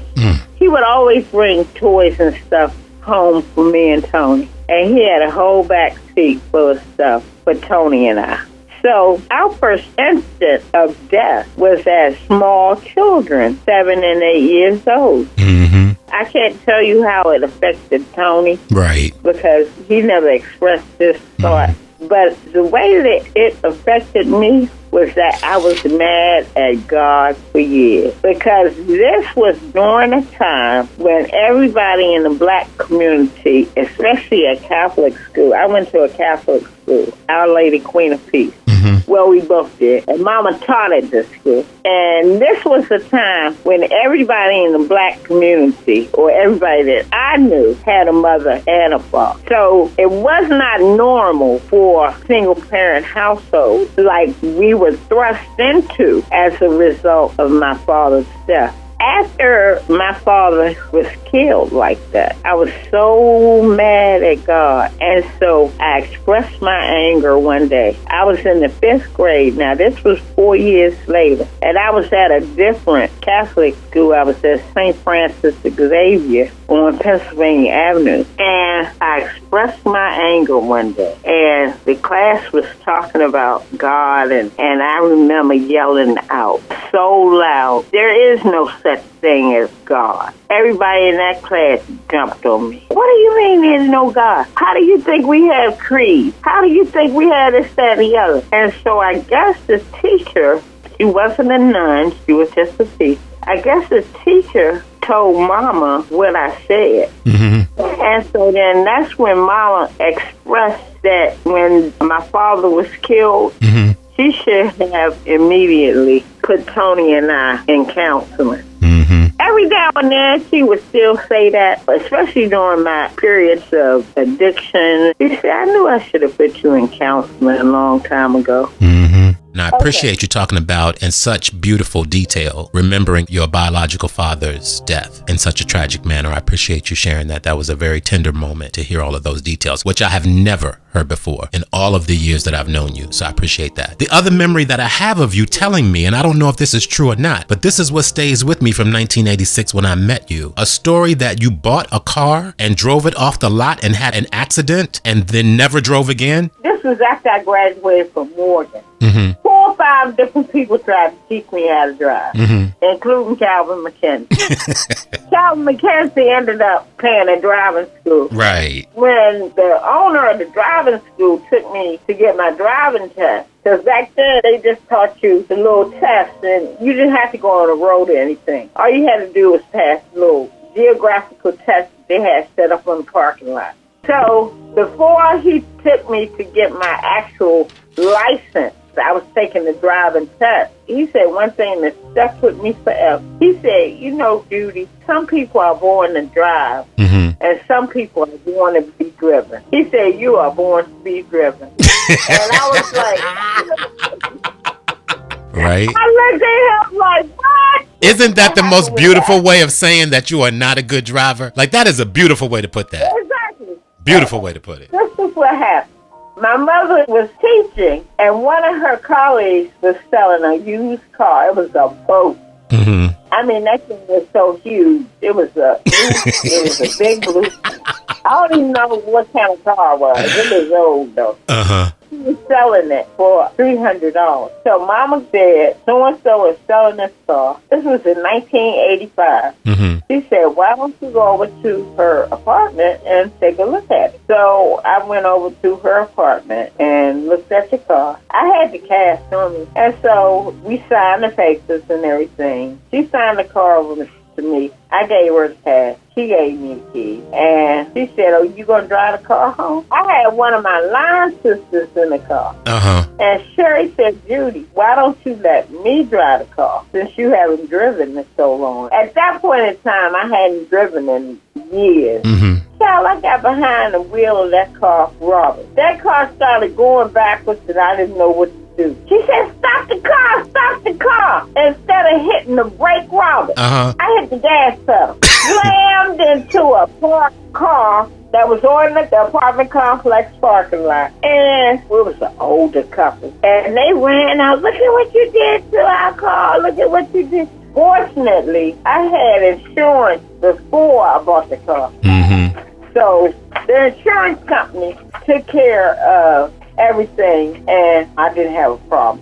I never drove after that, though. Okay. But I attempted. My god brother attempted teach me how to drive that car. My mother's son from across the street from us, and somebody else, my little best friend in the neighborhood, Paulette, all of them tried to teach me how to drive. And everybody ended up with the same scenario that my driver's instructor told me. So finally one night, my father, Calvin McKenzie, was fed up. He said, if you're not going to drive that car, sell that mess, that piece of junk, and get it out from in front of my house. So I put in an advertisement for the car. Somebody answered the ad within like 2 or 3 days. And it was a man whose son was going away to college. He was going to be a freshman in college. And he came to look at the car. And he said, how much are you selling it for? I said, $500. Now look, I only bought it for $300. He came out, his son liked the car, they bought the car, and I made $200 off of it. And my father wasn't mad at me anymore. He didn't want that car in front of his house, is what it was. So you made a conscious choice at that time that you were not going to drive again? I made a conscious choice at that time that I was not going to drive. Because I met you when I was 20 and you were 25, and you gave me no inclination that you had any desire at all to ever drive again. I mean, it was completely clear to me that everywhere you went, you were going to be on a bus, a subway, a train, or in somebody's car, that you would not be driving yourself. That was always part of being with you, was navigating your transportation. It was never going to be you coming to pick me up. That was never going to happen. It was always going to be me coming to pick you up or to meet you someplace that you had gotten to by a bus, train, or somebody dropping you off there. And to even walk you back further, I was traveling in Muddy's footsteps because Muddy never drove. My grandmother. Right. Mama's mama. Even though part of me is tempted to laugh and make light of that story of you hitting that car, the other part of me does realize, and is sensitive too, that that's a trauma, and it's a reigniting of a trauma and a re-imprinting of a trauma that you had already known about and had affected your heart with your father, biological father, Mr. Booker,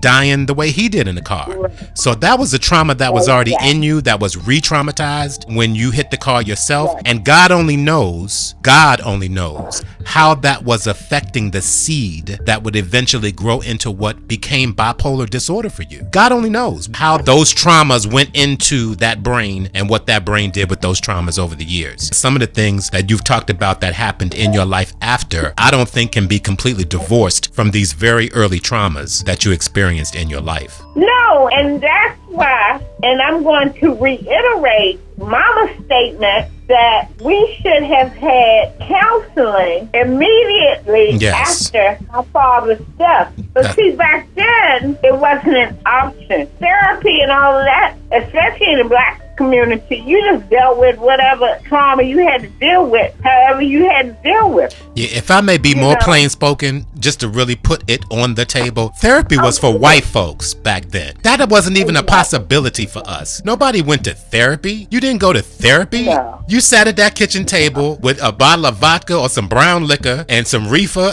and whatever else you was doing, cigarettes, whatever was on the table with you, and figured the shit out. That's what you did. You dealt with it the best way you could. And usually that generation, your mother comes from the silent generation, as does mine, they stuffed it down. They stuffed it down. They didn't even talk about it. And you know what? And they kept a lot of secrets. Yes, Robert. a lot. They kept a lot of secrets. But my thing was this, Robert. When my psychiatrist diagnosed me as bipolar in 2008, they don't just say you're bipolar. You have to go through a whole lot of analytics. You have to answer a whole lot of questions. It's a diagnostic process that you go through to determine and to make a diagnosis of bipolar. It's a very intensive diagnostic process. And so, as a result of the analysis, he said to me, you should have been diagnosed a long time ago. And so, of course, my question to him was, why are you saying that? He said, when you made your first suicide attempt in the 11th grade, he said that should have been the biggest red flag for anybody. So the 11th grade was what year? What year was that? 1978. 1978. He said, well, is this something that you had thought about for a long time? And I told him, I said, I thought about suicide because I knew exactly where the pills were. I took a bottle of sleeping pills. And I knew exactly where the pills were. And I looked in the medicine cabinet one day, and I saw that they were sleeping pills in the medicine cabinet. And I said to myself, I was like, oh, that's how I can go. I remember it like it was yesterday. It was during the week. We had all eaten dinner, and I had cleaned up the kitchen. And I was sitting down to my Algebra 2 trigonometry homework. And that homework had me so in a tizzy. And I was like, I don't have to deal with this. I don't have to ever do homework again. I went upstairs, Robert, and I was thinking when I went upstairs, I was like, I won't be here tomorrow. And so I had my water. I took the whole bottle of pills. I didn't take 1 or 2. I took the whole bottle and went to my bedroom and I laid down. The next thing I know, I was in a room. There were several doctors around me. And one of them said, oh, here she is. She's coming back. She's coming back. We got her. This is what was explained to me by my mother and my brother. My mother went in my room. I was sleep so deep that my mother would have to wake me up by putting water on my face. Mm-hmm. So she came in my room to wake me up, and I wasn't moving. I was going on to heaven. So her and Tony got me in a car, took me to University of Maryland Hospital, and they pumped my stomach. And so after they pumped my stomach, they sent me to the psychiatric ward. Because anytime you attempt suicide, you're sent to the psychiatric ward. They don't send you to the regular part of the hospital. So my psychiatrist said it was at that point that I should have been analyzed for bipolar. Okay, so let's pause there. Because what we're talking about is 1978 in Prince George's County, black folks. Someone in the family is attempting suicide. It's not something that was on our map, and we didn't really know to check and do these things. So I hear your doctor now, but back then it was a different story. The only people that knew that I attempted suicide was Tony's mama and Calvin McKenzie. Right, people in the family. Yeah, they didn't discuss that. They didn't even discuss it with people in the family. This is a key point. What you just said is that they didn't discuss it even amongst the family members. It was kept in the house and not even with other family members. So that's how we dealt with things. Right. It didn't come out until everything else came out about me being bipolar and this thing else. So years and years and years. That was decades later from 1978. Right.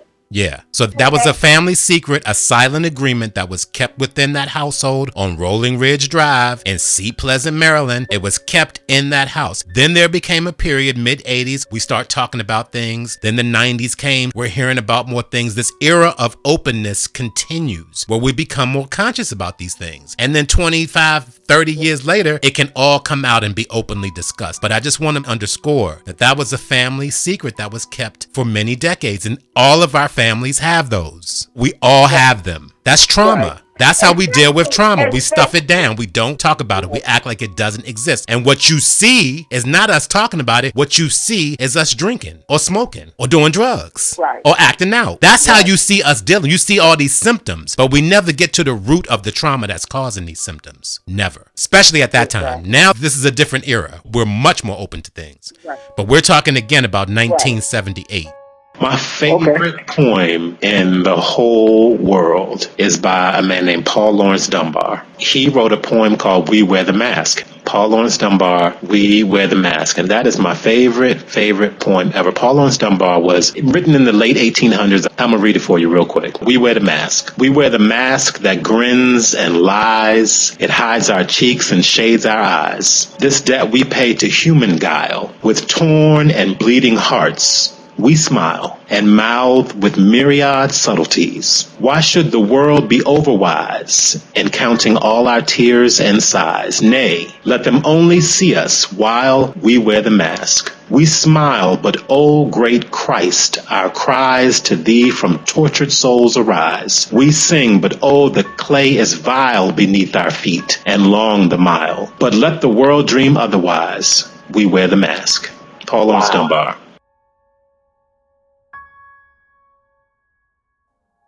We've talked a lot about mental health over the 13 seasons. We've talked specifically about depression, which I've experienced throughout my 55 years. We have not talked a lot about bipolar. I have not had the opportunity to speak to someone who is aware that they are challenged with this experience of being bipolar, this disorder, if you will. So what does it feel like is what I want to understand. I understand the language of manic depression. That has come into public consciousness, where there's times when you're manic and time when you're depressed. That's what the bipolar is referring to. When you're not properly medicated, your mind races. It's hard to focus. You want to calm your mind down, so you drink excessively.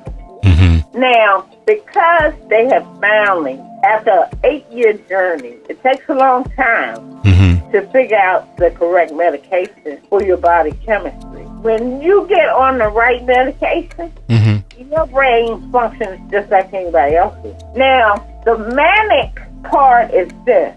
Manic is like you spend money excessively. Keeps buying things and they don't need it. You know, like buys a lot of shoes, buys a lot of bags. That's manic behavior. Because there's no way that you will never in a lifetime use all that stuff. Right. That's manic behavior. Now, I didn't have a depressed side of it because that's what my medicating was doing. My self-medication was masked so, and by the time I stopped self-medicating, they had me on the medication that I needed to do that. My main thing was the racing thought. I couldn't lay down and get a good rest. Right. The inability to focus, not being able to sit down and read a novel or a book. Knowing that I used to love to read. I read stuff on the internet all the time. I read stuff on my Android. But I can take it in small snippets like that. One thing that I can say about why I had or have the mind that I have is because I used to devour books. Right. I used to devour books like you devour books now. I can't do it now. The only book I can devour now, and I mean I devour it, is my Bible. This is a story. If I hear this story one more time, we were in Southwest Atlanta where we live, in one of my grandparents' houses. My grandparents had a lot of property. My grandmother was a teacher. My grandfather worked for the post office. My grandfather graduated from Morehouse College in 1929, and my grandmother graduated from Morris Brown in 1932, I think. Wow. And that's Grandpapa Leroy, right? Grandpapa Leroy was a Phi Beta Sigma, and Muddy, Annie Maud Island, was a Zeta Phi Beta. So anyway, we sitting in one of the houses that Muddy and Grandpapa Leroy had us living in. And Mama's at the table teaching Tony to read. I don't know if you realize, Tony and I are the same age for 6 weeks. Out of every year, we're the same age for 6 weeks. Okay. Let's stop right there. So let's stop. Hold on. Real quick. Cheryl and I she's April 12th, 1965. I'm April 25th, 1966. Another similarity. So anyway, listen. She's sitting at the table with Tony, beginning his first reading lesson, teaching him how to read. As she said, I walk up to the table with a book in my hand. I'm using the same voice she used. I want to learn how to read. And she'll still look at me sometimes and say, there's that little girl that came up to me and said, I want to learn how to read. That is hysterical. I would love to be there when she did that. Okay. Yeah, so anyway. Well, let me just piggyback on that, because that's a perfect place for me to piggyback, because I got to do it. Because go ahead. When I was growing up, the bookmobile was everything to me. Like, I would be on the corner waiting for the bookmobile to drive up. That's how excited I was. So I feel you. Books were everything to me. I feel you totally. Oh my God. Now, you know, the sad part is that when you said bookmobile, there are so many children that don't even know what you're talking about.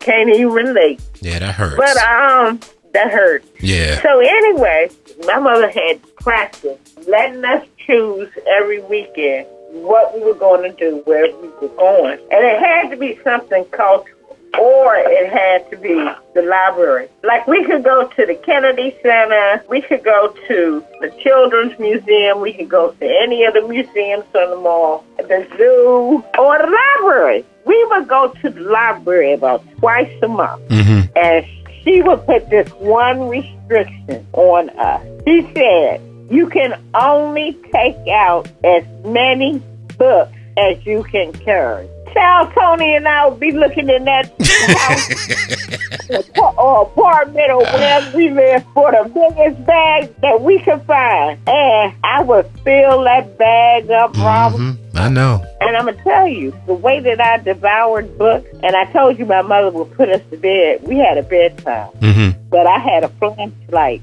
And so I was reading a book, and in one of my books, I learned that one of the characters would read at night in the bed with his flashlight or her flashlight. I said, oh, that's how I can get away with that. When I had to go to bed at night, if I was reading a good book, which I always was, I would start reading with my flashlight in the bed. Wow. And so as a result of that eye strain, I was looking at the blackboard one day in the 4th grade, and the teacher, she was from Trinidad, and she asked me to read something off the board. And I looked at the board, Robert, I couldn't see it. And I said, I can't see it. So, of course, she thought I was trying to make the class laugh or whatever. So I got up from my desk, which, you know, back there in a Catholic school, you might get your knuckles pummeled for doing something like that. I don't know nothing about that. I'm public school all the way. God, honey. Oh, child, yes. I went up to the blackboard and I read whatever it was. It was some type of passage. And so at the end of the day, like I said, Mama worked at the same school with Our Lady Queen of Peace. So at the end of the day, she told Mama that I needed to get my eyes checked. And sure enough, when Mama took me to the eye doctor, I needed glasses. And I've worn glasses ever since. But it didn't stop me from having that same need to read. I would say my enthusiasm about reading pretty much ended, Robert, when I ended college. Okay. So when you say that when properly medicated, your brain functions like everyone else's, and yet there are these things that you cannot do now that you used to be able to do, you're not attributing that to being bipolar, are you? Because you are properly medicated now. Yeah, that's something that I've lost that I'll probably never get back, other than being able to read the Bible. Or it could be this. I just don't want to do it. Right. I'm just not interested in doing it. And when you were in the various periods of your life that we were talking about, like 93, when we moved to Atlanta, 86, when we first started hanging out, and all the antics that we've talked about, do you recall a period of your life where you, or even in 95 when I came to visit you, have there been periods in your life where you did have a vision and you were trying to become this thing? Like when you were a reporter for Prentice Hall, did you have dreams that you were trying to go after when you were at Morgan State and all the protests and politics you were involved in and the radio show and stuff? Were you trying to become something in your life? Not anything extraordinary. Right. Nothing newsworthy. Neither was I. I wasn't either. I was just living and finding myself and trying to understand my skills and gifts and talents, and all of that was just sort of juggling it all and seeing what it meant. Right. It wasn't until Discovery that gave me a clear focus and a clear vision with my life. When I got to Discovery Channel, I thought I could see the possibilities. You know how a plane is on the runway and you can see that if you just stay on this runway and take off, and I got the job, so I was taking off, and then I reached a point where I had leveled off because I was moving up and I was respected and had responsibilities. You were there, so you saw some of the beginnings of that. That was the first place where I saw, if I can see possibilities here. I can work to become something here. Dreams begin fashioning themselves in that environment. Have you ever had that experience in your life? No. I will tell you something that really got on my nerves, and that is people are asking me, when are you going to become a principal? And I'll be like, who wants to be a principal? Who wants to do all that work? Come on now. So even when you were at Eastern, which was a huge school and a beautiful building, it was a big place. So even when you were there, there wasn't some top of the food chain position you were trying to get? No, sir. Okay. No, no, honey. please put me in a corner in the back, okay, where it's not a lot of traffic. Mm-hmm. And have my paycheck on time, please. Thank you. I was never overly ambitious. Mm-hmm. And that's one reason why I had to leave Dolores Tucker, because she kept promising me that she was going to give me a job as an executive assistant on the Hill. She said, I'm training you for the Hill. Every day I'd be trying to go home at 5 o'clock. She would be like, where do you think you're going? I said, it's time to go home. She said, it's never time to go home. I said, what do you mean? She said, I'm training you for a job on the Hill. You have to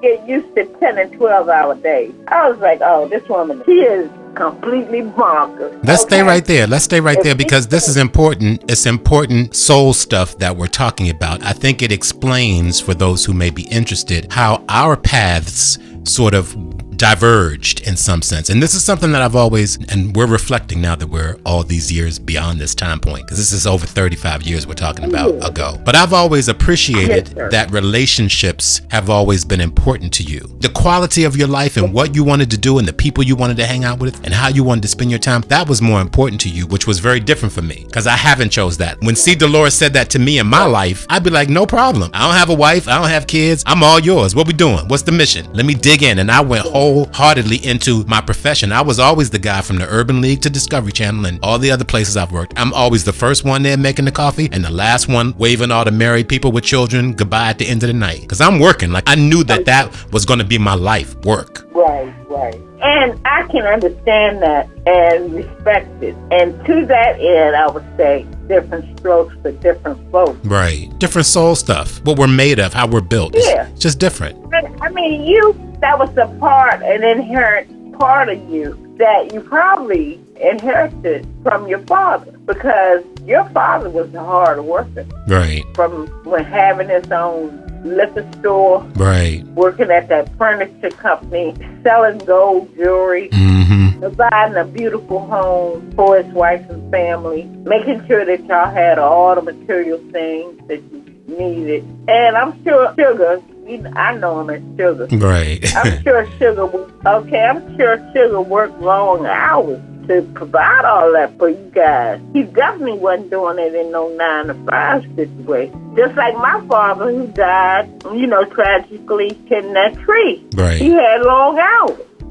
Managers have long hours. I do want to underscore this point, though, because what I'm saying that I admire about you, I just want to make it really plain for myself and for you and for the people. When I would go to meet you, like after work, even back in the 80s, before I even found quote-unquote career, but in 86, 87, 88, 89, when I used to go meet you after work, I was always impressed by the fact, even though I'm a friendly dude, and even though I might be an uppity black person, I've been friendly and I have manners because that's the way I was raised. But you would have relationships with the bartenders and the owners, and I think his name was Calvin or Clyde. I mean, y'all were friends and y'all talked, and everywhere we went, you had these relationships that were more than surface. And you were there every day or every other day or 3 times a week. So you were able to build these relationships with these people. And I always would step into your world and admire that you had that, because I never had any of that. I was friendly and I knew the person's name who poured my coffee, but that was about it. I was grabbing that coffee and going to my desk and doing what I had to do, and cranking out that work. So it was a very different experience being with you. And I appreciated that was important to you to have those relationships.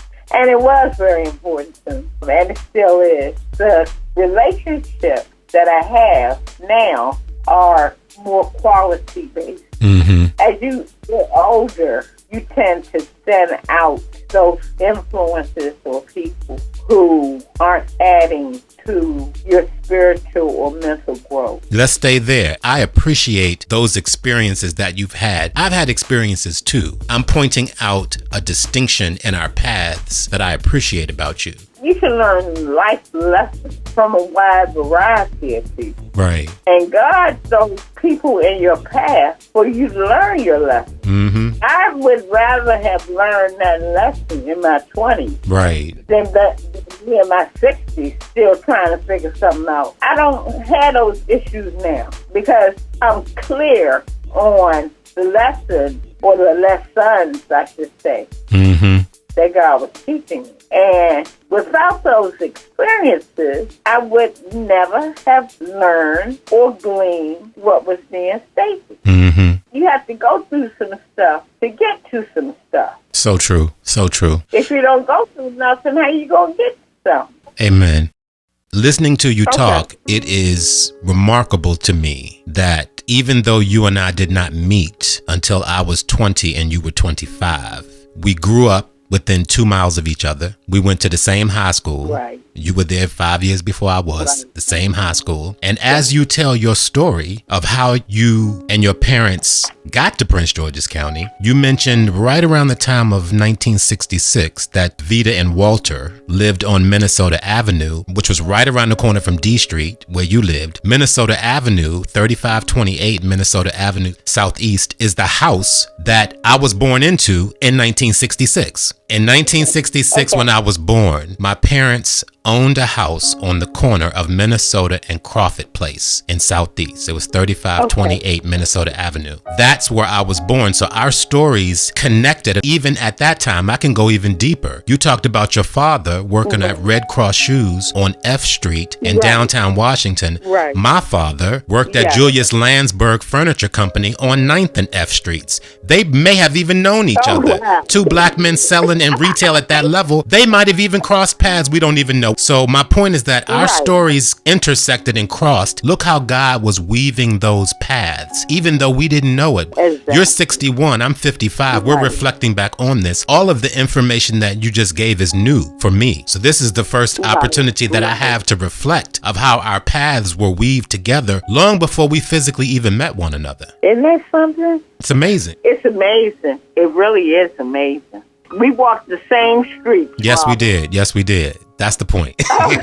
We walked the same streets. Your parents came from the South to the North for education to go to Howard University around the time of 1953. My parents came from the North, from Pittsburgh, Pennsylvania, to the South, which effectively is below the Mason-Dixon line. So Maryland is the South. But my parents came from Pittsburgh in 1962 to Washington, D.C., right? So they made a southern migration. Your parents made a northern migration. Now, right around the early 60s, my parents were married in 1962. You were born in 1961. Your parents had come for education. They married in Atlanta. Tony was born there in 1960. And somehow between 60 and 61, they made a northern migration again back up to the Washington, D.C. area where you all lived on D Street. At that time, we were living right around the corner on Minnesota Avenue. My parents had been married. So around that time, that was the first generation that, because this was the civil rights era, that was the first generation, our parents, that even though they may have been treated poorly by white folks, it was more subtle. See, the generation before them was getting the overt lash. Your parents' Grandpapa Leroy and them, they were getting some treatment that your parents weren't getting in Washington, D.C. in the early 60s, and neither were mine. It was more subtle because there was this force, this opposition called the civil rights movement coming up against them. If you fast forward to the years that you talk about, 1968 and your father at Red Cross Shoes, the laws began to change around the early 70s, the EEOC laws. So that meant that there were certain amounts of positions that had to be filled by people of color and women. So at that point, our parents were able to go from where they lived in Washington, and this is leading to a question for you, because in 1970, we left Minnesota Avenue and migrated into the suburbs into Prince George's County. So at what point did your parents leave D Street and get to Rolling Ridge? Okay, when my father died in 1968, my mother moved us down. You know, there were some fabulous apartment complexes down in Southwest on the water.